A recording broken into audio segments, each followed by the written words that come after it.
Hello, hello. Shagath Unknown here, doing a offline recording today of a game called Dagon. Dagon, of course, is referenced in stories by H.P. Lovecraft. In fact, there is a story by the name of Dagon. This is a little game that came out, I believe, not too long ago, and I read that it's pretty short. So this is going to be a one and done kind of playthrough, although there seems to be some DLC over here. I noticed this is Dagon by H.P. Lovecraft. It's very hard to see, but yeah, this should be fun. Dagon itself as a story is a pretty fun read. I'm a big fan of it. So let's go ahead and check out what's in trivia. Oh, okay. We'll unlock stuff. Got it. Let's give this a start. Let's see what this is all about. Dagon is a faithful interactive adaptation of H.P. Lovecraft's work focused on story and atmosphere. You will not find difficult choices, action sequences, or inventory management here, and movement is limited to progressing through locations along with the plot. I am writing this under an appreciable mental strain, since by tonight I shall be no more. Yes, that's very faithful. Holy shit. During the game, you will encounter interactive elements. Some of them will allow you to continue your journey. Others reveal interesting facts about the original short story, its historical background, and the author. Some of the trivia is hidden. In order to find these secrets, focus your eyes and look for the Elder sign. You can also access all the found facts later. They'll be available in the main menu.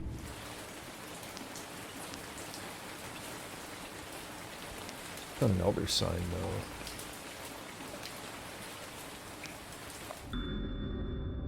Lovecraft's letters.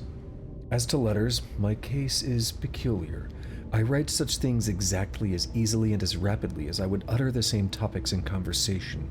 Indeed, epistolary expression is with me largely replacing conversation as my condition of nervous prostration becomes more and more acute. I cannot bear to talk much now, and am becoming as silent as the spectator himself. My loquacity extends itself on paper. I don't know what that was. H.P. Lovecraft to Reinhard Kleine, December 23rd, 1917. Throughout his life, Lovecraft penned around 100,000 letters to his friends and fans, out of which about 10% survive to this day, but his tendency to endless correspondence was a relatively late growth.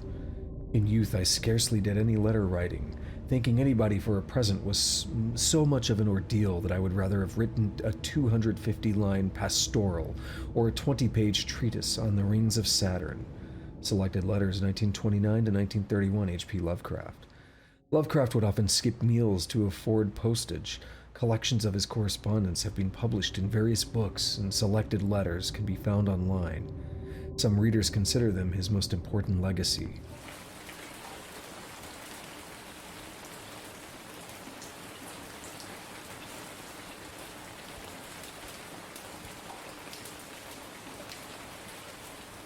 Okay, let's check this out. Penniless, and at the end of my supply of the drug which alone makes life endurable, I can bear the torture no longer, and shall cast myself from this garret window into the squalid street below.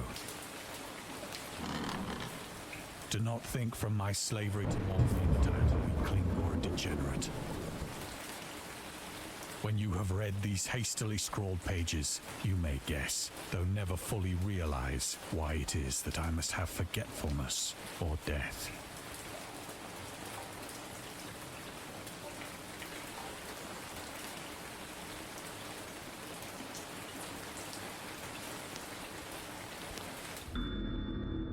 Morphine entered into use in the 19th century and was routinely administered to treat severe pain during the American Civil War in 1861 to 1865 and World War I from 1914 to 1918. It was also sold without restrictions until 1914. Morphine became more popular after the invention of the hypodermic syringe around 1854. Friedrich Sertune, who first isolated the substance, originally named it morphium, after Morpheus, the Greek god associated with dreams. At the time when Dagon was published, morphine abuse, known as soldier's disease, already posed a big problem in the United States.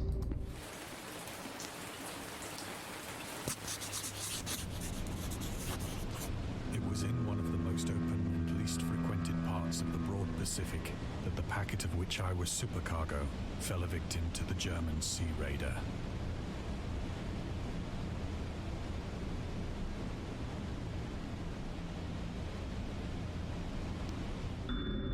Lovecraft in the Great War.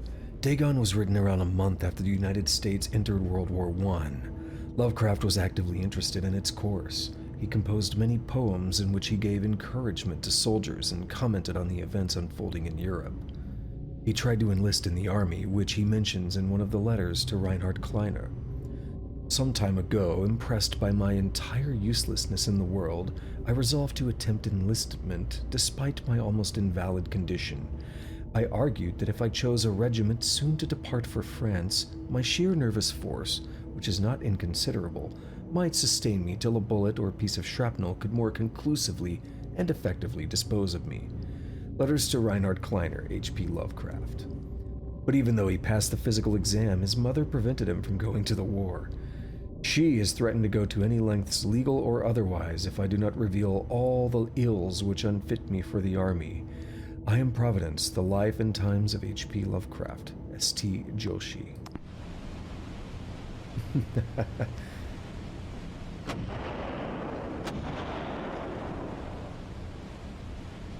The Great War was then at its very beginning, and the ocean forces of the Hun had not completely sunk to their later degradation. So that our vessel was made a legitimate prize, whilst we of her crew were treated with all the fairness and consideration due us as naval prisoners.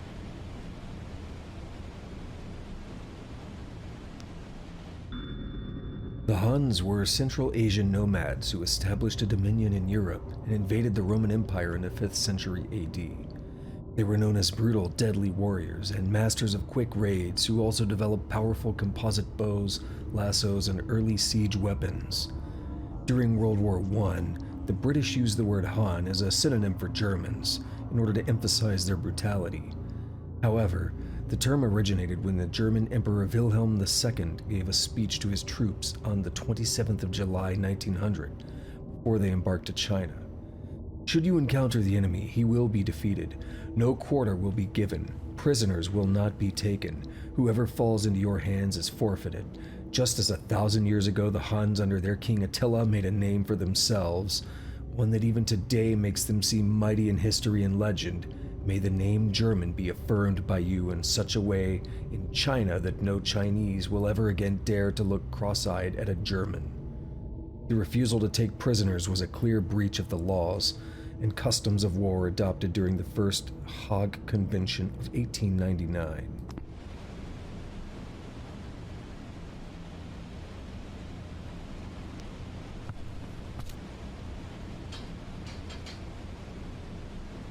So liberal, indeed, was the discipline of our captors that 5 days after we were taken, I managed to escape alone in a small boat with water and provisions for a good length of time.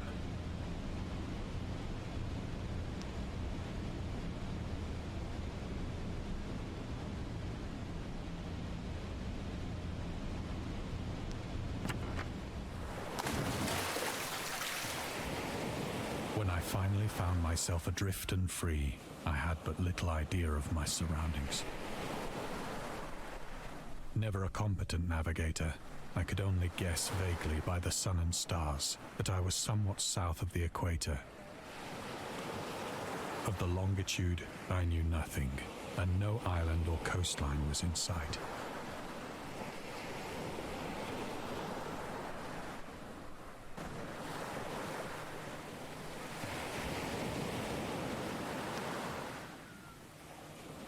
Anything else hiding?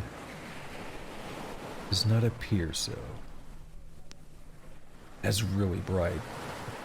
The weather kept fair, and for uncounted days I drifted aimlessly beneath the scorching sun, waiting either for some passing ship or to be cast on the shores of some habitable land.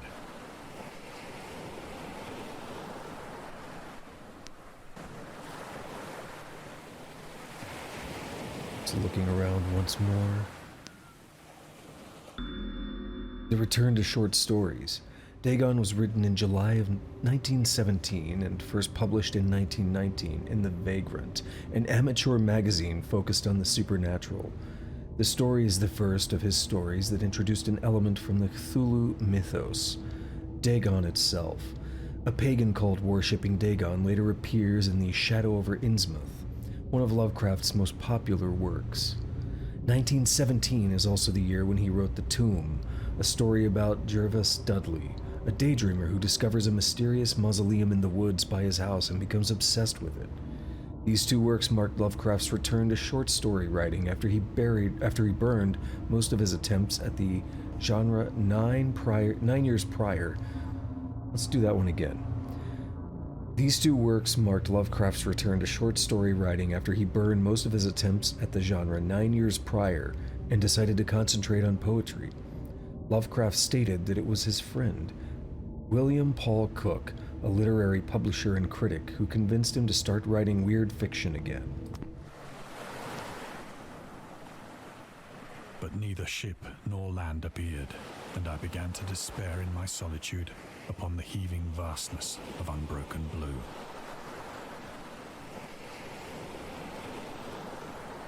The change happened whilst I slept.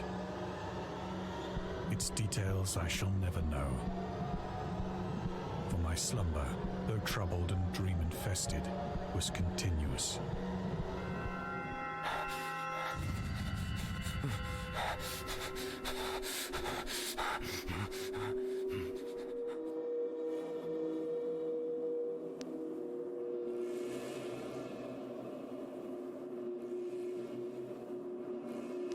When at last I awoke, it was to discover myself half sucked into a slimy expanse of hellish black mire, which extended about me in monotonous undulations as far as I could see, and in which my boat lay grounded some distance away. Though one might well imagine that my first sensation would be of wonder at so prodigious and unexpected a transformation of scenery, I was in reality more horrified than astonished. For there was in the air and in the rotting soil a sinister quality which chilled me to the very core. The region was putrid with the carcasses of decaying fish and of other less describable things which I saw protruding from the nasty mud of the unending plain. Perhaps I should not hope to convey in mere words the unutterable hideousness that can dwell in absolute silence and barren immensity. There was nothing within hearing and nothing in sight save a vast reach of black slime, yet the very completeness of the stillness and the homogeneity of the landscape oppressed me with a nauseating fear. The sun was blazing down from a sky which seemed to me almost black in its cloudless cruelty, as though reflecting the inky marsh beneath my feet.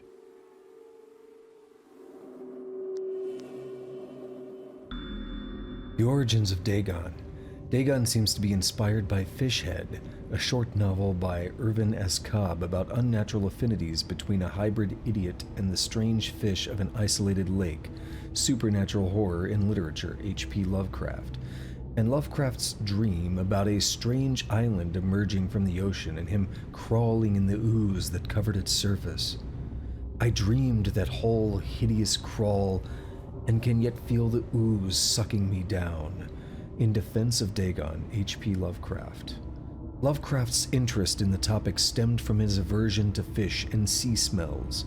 In his own words, "I have hated fish and feared the sea and everything connected with it since I was 2 years old, but I cannot recall what earlier experience gave me such a profound and lasting aversion to the sea and seafood." The Dweller in Darkness, Lovecraft, 1927, Donald Wandre.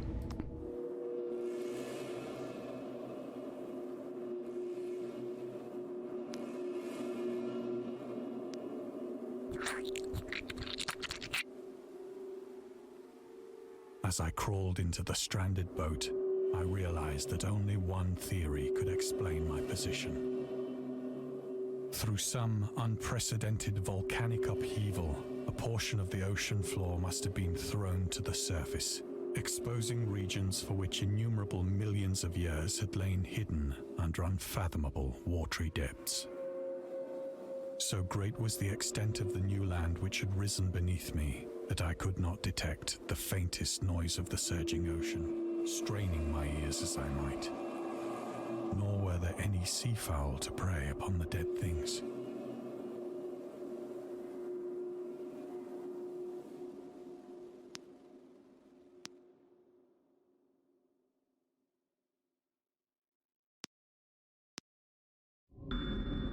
The mystery of volcanic islands. Volcanic eruptions sometimes result in the creation of islands. Most of them are transient and erode after some time, but some prove permanent. The floating pumice, porous rock created when superheated pressurized rock is ejected from a volcano, can move across long distances and transport barnacles and macroalgae that cling to it. In 2001, rafts of pumice created during the eruption of a volcano near Tonga, Polynesia, eventually reached Australia. For several hours I sat thinking or brooding in the boat, which lay upon its side and afforded a slight shade as the sun moved across the heavens.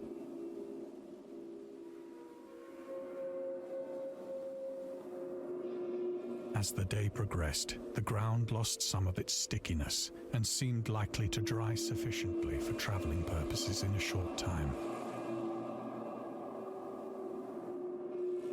That night I slept but little, and the next day I made for myself a pack containing food and water, preparatory to an overland journey in search of the vanished sea and possible rescue.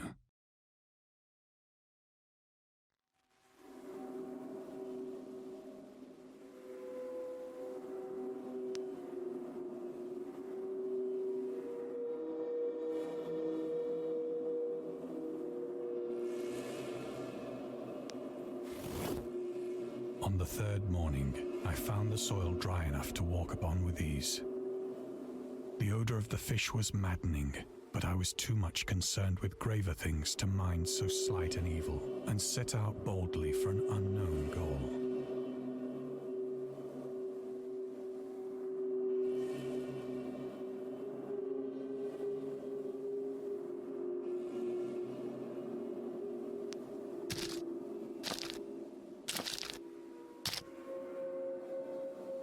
All day I forged steadily westward, guided by a faraway hummock which rose higher than any other elevation on the rolling desert.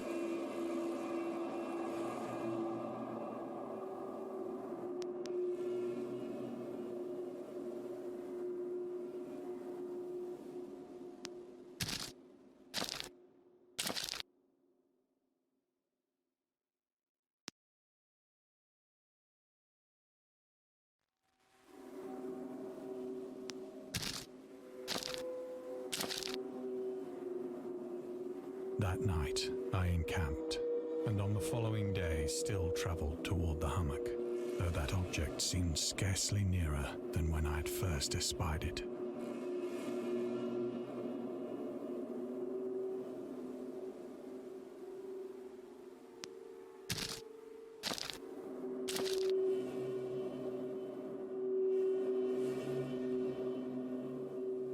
By the fourth evening, I attained the base of the mound, which turned out to be much higher than it had appeared from a distance.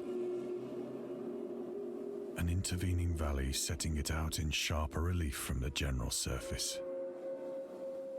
Too weary to ascend, I slept in the shadow of the hill. I know not why my dreams were so wild that night, but ere the waning and fantastically gibbous moon had risen far above the eastern plain, I was awake in a cold perspiration, determined to sleep no more. Such visions as I had experienced were too much for me to endure again. And in the glow of the moon I saw how unwise I had been to travel by day. Without the glare of the parching sun, my journey would have cost me less energy. Indeed, I now felt quite able to perform the ascent which had deterred me at sunset. Picking up my pack, I started for the crest of the eminence. Not yet. The loner. Contrary to popular opinion, Lovecraft was not an ever-frowning, eccentric, grumpy loner. He considered himself to be a person who appreciated humor. Moreover, he would often meet with friends in his apartment or at various cafes in Brooklyn and Manhattan. At times, his social life was so intensive, his work would suffer for months. There was a point when he finally decided he needed to put an end to daily meetings and loitering in New York cafeterias, and resorted to hiding at home and reading with the main room light turned off, pretending he wasn't there whenever a friend knocked on his door. He also had another method of deterring his guests, which involved greeting them in a bathrobe, with an unmade bed visible in the background and piles of papers scattered across the floor. Very creative and eccentric. I have said that the unbroken monotony of the rolling plain was a source of vague horror to me. But I think my horror was greater when I gained the summit of the mound and looked down the other side into an immeasurable pit or canyon, whose black recesses the moon had not yet soared high enough to illumine. I felt myself on the edge of the world, peering over the rim into a fathomless chaos of eternal night. Through my terror ran curious reminiscences of Paradise Lost, and of Satan's hideous climb through the unfashioned realms of darkness. As the moon climbed higher in the sky, I began to see that the slopes of the valley were not quite so perpendicular as I had imagined.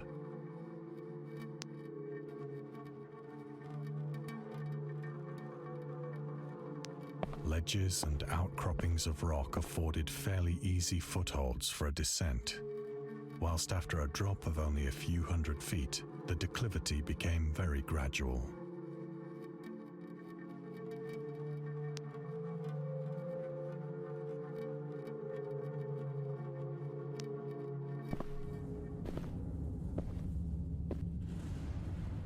Urged on by an impulse which I cannot definitely analyze, I scrambled with difficulty down the rocks and stood on the gentler slope beneath, gazing into the Stygian deeps where no light had yet penetrated.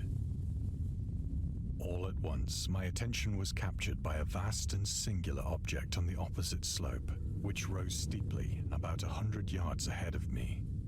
An object that gleamed whitely in the newly bestowed rays of the ascending moon.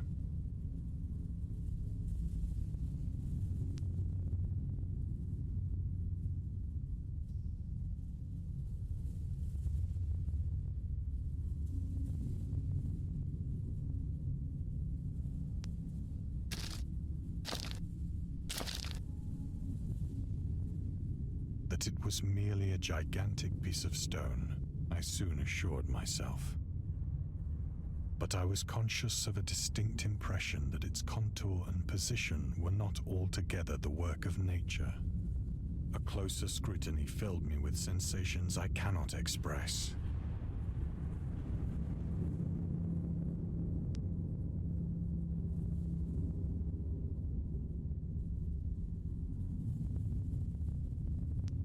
For despite its enormous magnitude, and its position in an abyss which had yawned at the bottom of the sea since the world was young, I perceived beyond a doubt that the strange object was a well-shaped monolith, whose massive bulk had known the workmanship and perhaps the worship of living and thinking creatures.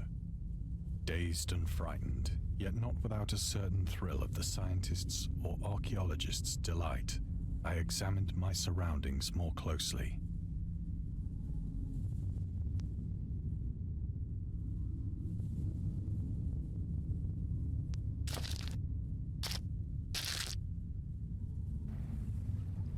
The moon, now near the zenith, shone weirdly and vividly above the towering steeps that hemmed in the chasm,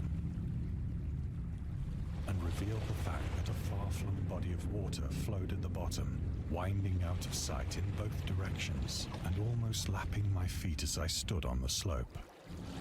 Across the chasm, the wavelets washed the base of the Cyclopean monolith, on whose surface I could now trace both inscriptions and crude sculptures.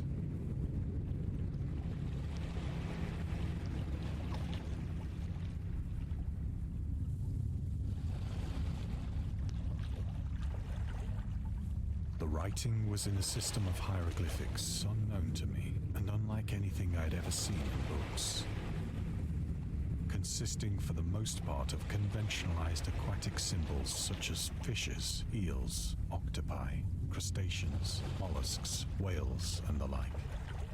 Several characters obviously represented marine things which are unknown to the modern world, but whose decomposing forms I had observed on the ocean-risen plain.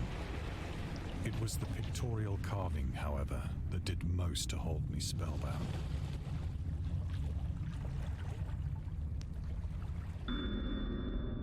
Storytelling methods.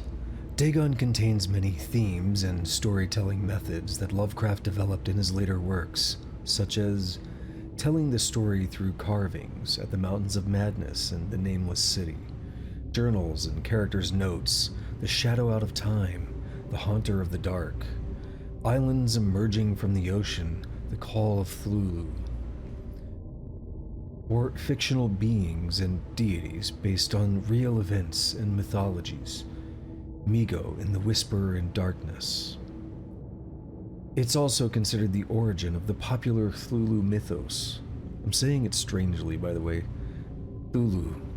I don't know where this extra L keeps coming from. Cthulhu mythos.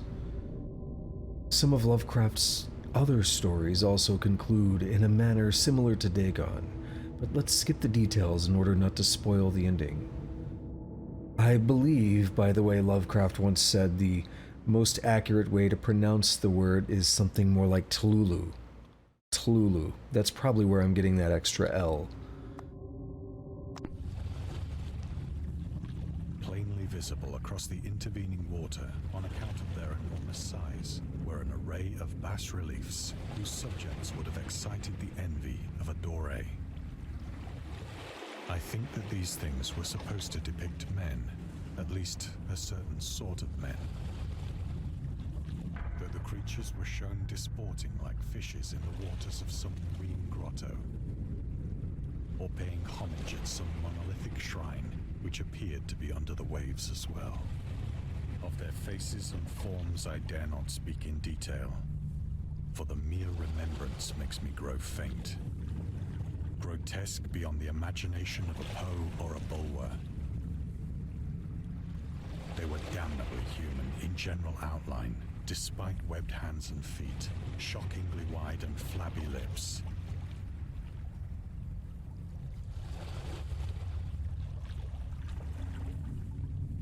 Glassy, bulging eyes, and other features less pleasant to recall.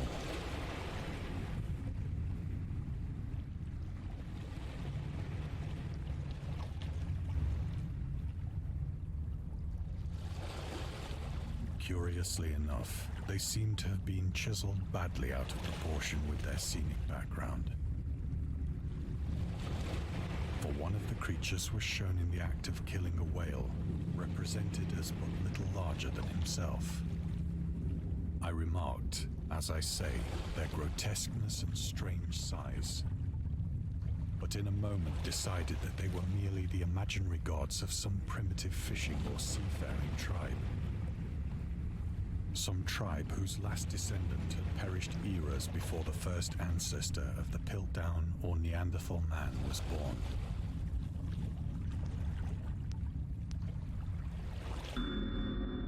Piltdown Man. Lovecraft would often use the latest scientific discoveries as inspiration for his works. He would even update his stories at the last moment in order to make sure they reflected the latest breakthroughs. Unfortunately, this method was not without its flaws. After Lovecraft's death, the Piltdown Man discovery mentioned in Dagon turned out to be a paleanthropological fraud. In 1912, Charles Dawson, an amateur archaeologist, announced that he had discovered the missing link between ape and man, the fossilized remains of a previously unknown early human. Years later, they turned out to be a forgery, but by that point, the fraud had already been managed to negatively affect the early research on human evolution. In the year when the discovery took place, the majority of the scientific community believed Dawson indeed found the missing link. In 1953, Time magazine published evidence proving that Dawson was a con man. It turned out that the fossils of the previously unknown early human consisted of a human skull, the jaw of an orangutan, and chimpanzee teeth. Awestruck at this unexpected glimpse into a past beyond the conception of the most daring anthropologist, I stood musing whilst the moon cast queer reflections on the silent channel before me. Then, suddenly, I saw it. With only a slight churning to mark its rise to the surface, the thing slid into view above the dark waters. Vast, loathsome, it darted like a stupendous monster of nightmares to the mud, about which it flung its gigantic scaly arms, while it bowed its hideous head and gave vent to certain measured sounds. I think I went mad then. Of my frantic ascent of the slope and cliff, and of my delirious journey back to the stranded boat, I remember little.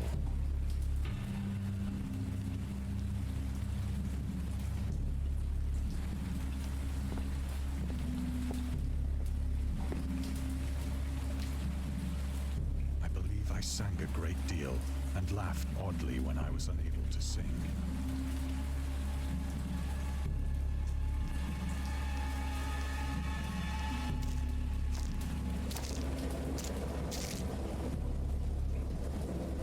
I have indistinct recollections of a great storm sometime after I reached the boat.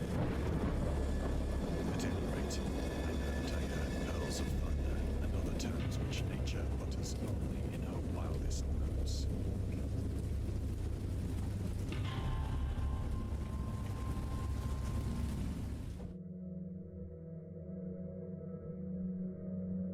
When I came out of the shadows, I was in a San Francisco hospital, brought thither by the captain of the American ship which had picked up my boat in mid-ocean.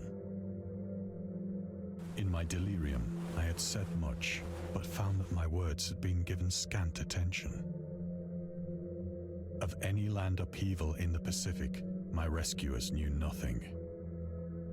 Nor did I deem it necessary to insist upon a thing which I knew they could not believe.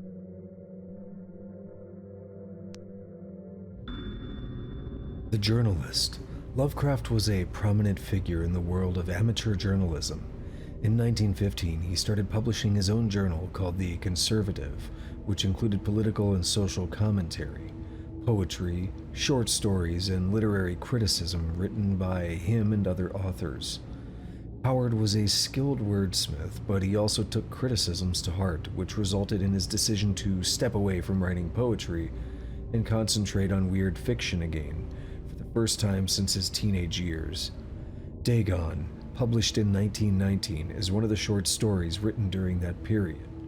In this example excerpt from The Conservative, the master of horror fiction explains his attitude towards warfare and the idea of world peace. Why any sane human being can believe in the possibility of universal peace is more than the conservative can fathom. Should the entire civilized world agree simultaneously to disarm, one or more nations would undoubtedly retain secret armaments and at the proper time take advantage of their more altruistic and less astute contemporaries in a wild career of conquest against unarmed victims. No country is, or ever can be, above warfare, until the basic impulses of the human animal shall have miraculously changed.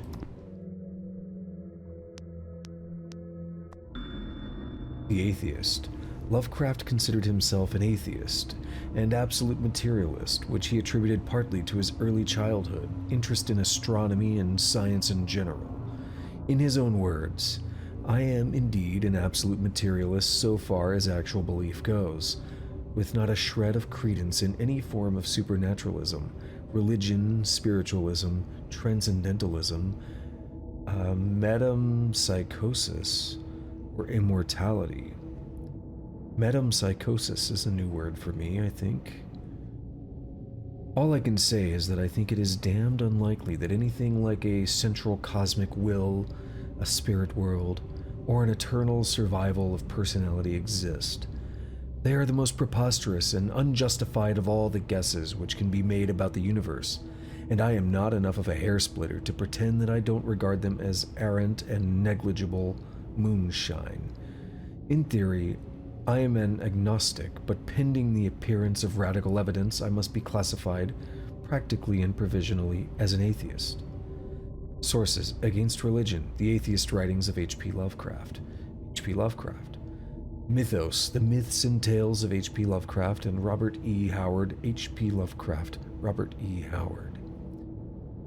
It is important to note that atheism and Gnosticism, I should say theism and Gnosticism, are not necessarily mutually exclusive.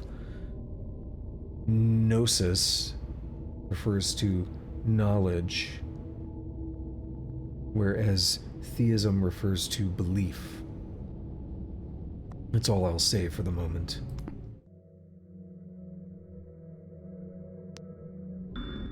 In Defense of Dagon.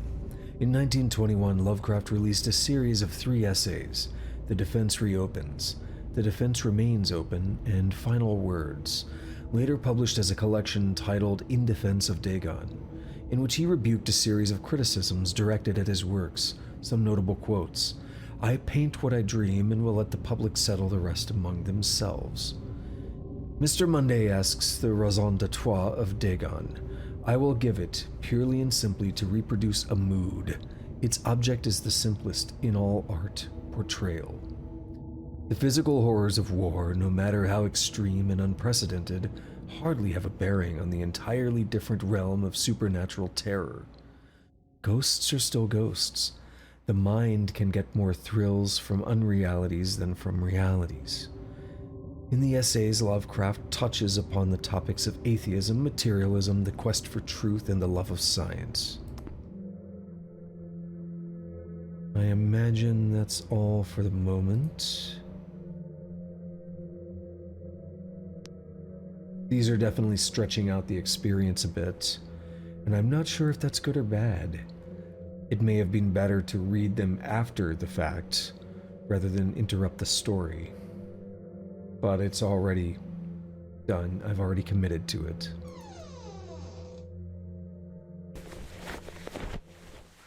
Once I sought out a celebrated ethnologist and amused him with peculiar questions regarding the ancient Philistine legend of Dagon, the fish god.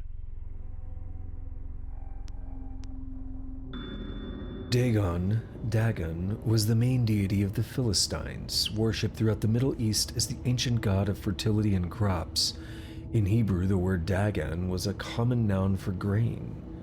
The rulers of Akkad, Mesopotamia, chose him as the patron saint of their war conquests.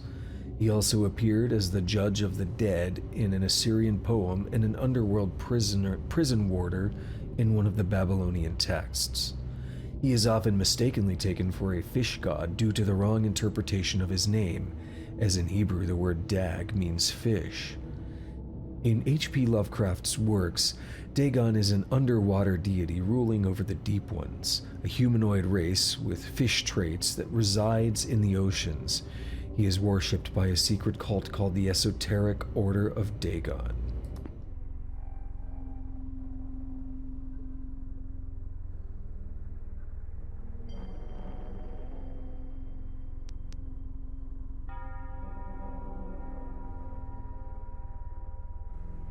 Right.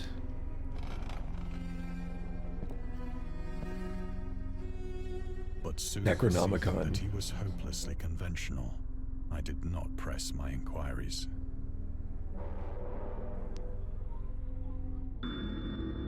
August Derleth and the Tlulu mythos.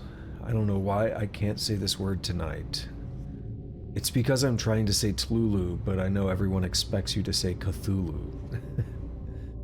August Derleth was an American writer and anthologist. He also befriended Lovecraft and published many of his works through his company, Arkham House. Although he greatly contributed to the the candle made me think those were two words. Although he greatly contributed to the popularization of the author's works after his death, he is surrounded by numerous controversies. One of the most questionable decisions involved introducing the good versus evil doctrine. Derleth was a devout Catholic to the Tlulu mythos, which contrasted with Lovecraft's view of the world and his approach to cosmic horror. As a result, the author's works are often misunderstood and misrepresented in today's culture. It is also worth noting that Lovecraft was never really interested in creating a mythology, and the term Tlulu mythos was coined by Derleth after the author left the mortal plane. The Marketer. Lovecraft's attempts to find a job in 1925 were influenced by advice he received from friends. Among others, he started freelancing for a marketing magazine where he would write announcements and commercials. Feel free to judge his copywriting skills for yourself. From an ad for Curtis Woodwork. Curtis Woodwork embraces both the usual structural units and the cleverest contrivances of built-in or permanent furniture, such as bookcases, dressers, buffets, and cupboards. Every model is conceived and created with the purest art, ripest scholarship, and mellowest craftsmanship, which energetic enterprise can command, and made to conform rigidly to the architecture of each particular type of home.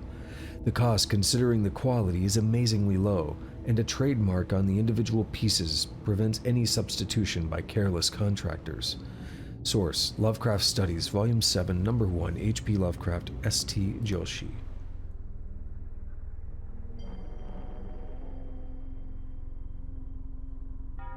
What am I looking for?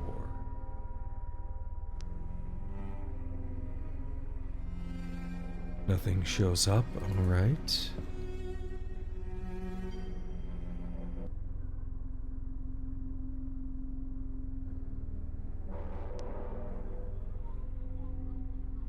So are we kind of aimlessly wandering at the moment? And now we leave? It is at night, especially when the moon is gibbous and waning, that I see the thing. I tried morphine, but the drug has given only transient surcease and has drawn me into its clutches as a hopeless slave. So now I am to end it all, having written a full account for the information or the contemptuous amusement of my fellow men.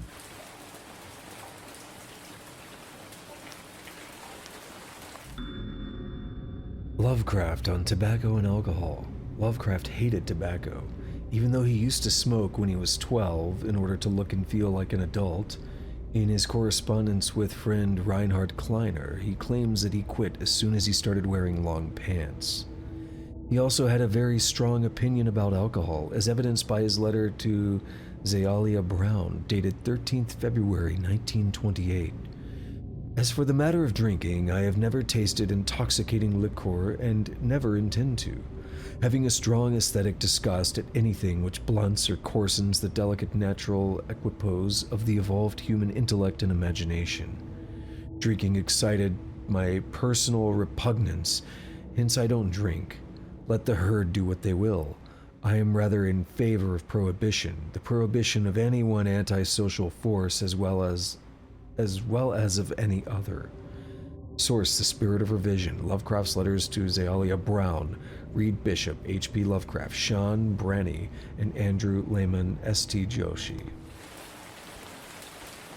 Yes, he would have fit right in with, we'll just say the modern Reddit culture.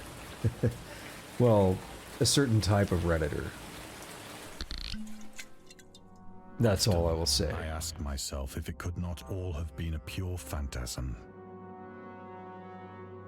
A mere freak of fever as I lay sun-stricken and raving in the open boat, after my escape from the German man of war. This I ask myself, but ever does there come before me a hideously vivid vision in reply. I cannot think of the deep sea without shuddering at the nameless things that may at this very moment be crawling and floundering on its slimy bed, worshipping their ancient stone idols and carving their own detestable likenesses on submarine obelisks of water-soaked granite. I dream of a day when they may rise above the billows to drag down into their reeking talons the remnants of puny, war-exhausted mankind. Of a day when the land shall sink and the dark ocean shall ascend amidst universal pandemonium.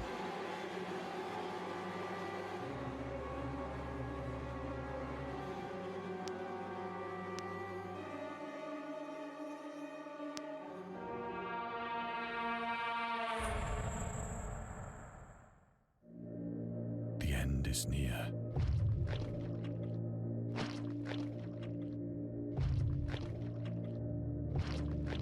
I hear a noise at the door, as of some immense slippery body lumbering against it.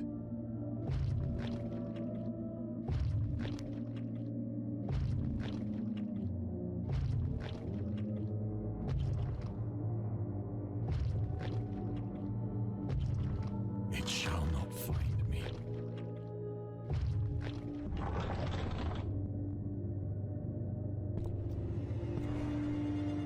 God, that hand!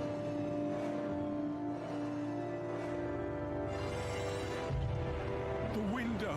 The window!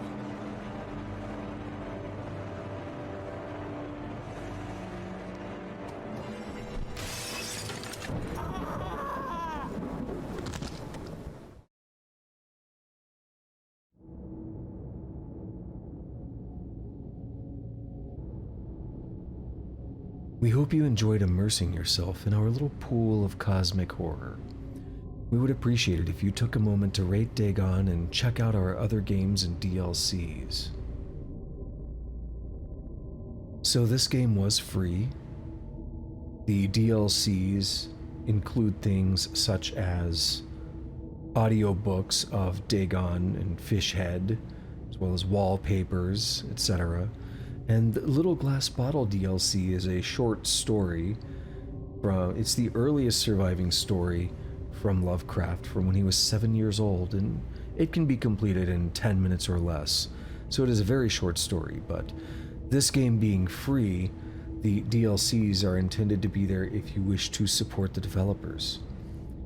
I quite enjoyed this experience. I kind of wish I would have saved the Elder Signs until later, because I feel like they took a little bit away from the immersion, but I quite enjoyed this. It was definitely extremely faithful to the original story, and now I feel like I need to put the original story on as I go to bed here in just a few minutes, actually. I think it will be good to listen to as I go to sleep. It's not that long of a story after all. Another story I highly recommend is Polaris. It is another relatively short story, but it's from the dream cycles of Lovecraft, and it's a very interesting one. That's going to be it for this. I know this is not my typical format of a live stream, but an experience this short I thought would be better to make an isolated video like this, and maybe there will be more isolated offline experiences like this in the future.